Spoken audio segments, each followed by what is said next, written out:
Yeah. The next aspect on this our question is they can ask you in the exam, plot the production possibility frontier, plot the production possibility curve given the following, right? And if I'm talking about plotting the production possibility curve or the production possibility frontier, I'm going to make my, sorry, this marker has an issue.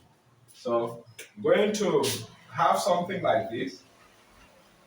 This is my graph, right? That is my graph. I hope it is visible to everyone. I hope it's visible to everyone. Good. So I have probably my good X here, since the question does not specify which axis you should use for good X and which one you should use for good Y. You can put our good X here and good Y here. You choose any once the question does not specify.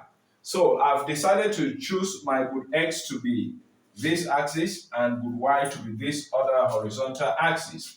Knowing that the highest point on this my PPC schedule is 50 on this good X, I'm going to try to look at what is the interval I should use to make sure that when you are drawing your graph, the interval needs to be the same. If you have to give an interval that is spacing of 5, 5, you should continue with 5, 5 everywhere. I don't have to say 0, 10, 15, 30. No, it is wrong. Or I come here and I just say 0, 20, 40, 50. No, it's wrong. The intervals must be the same, both on this axis and this other axis, right? So here, when I see intervals of 0 to 50, I think we can use 10. 10 will be appropriate so that I can have my 10, 20,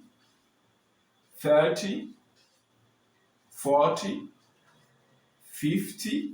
Always make sure that you go above 50, and then we have 60 here, right?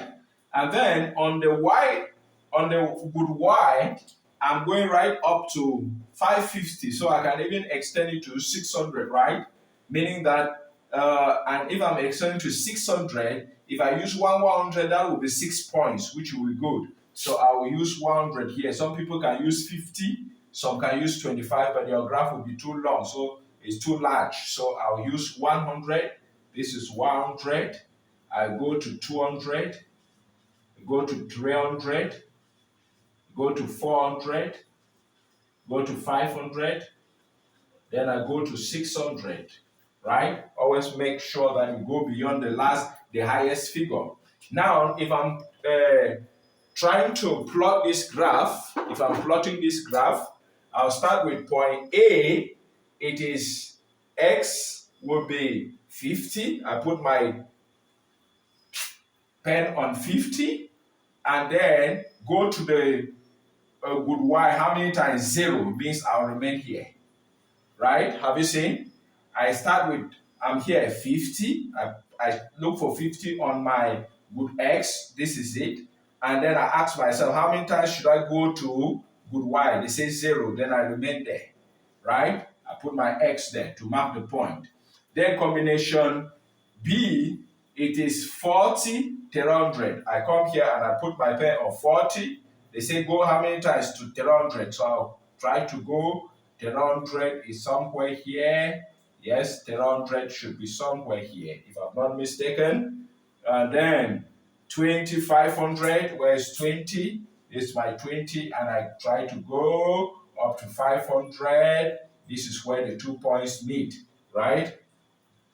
And then the last one is 0. My X is 0. And then I go right up to 550. 550 is between 500 and 600. So this is where they meet, right? And then freely, I don't use a ruler, I don't use anything. And then I just join the points with my free hands. This is my combination A, my combination B, and my combination C, and my combination D. This is my PPC I have plotted. If you can do this, then bravo. Bravo.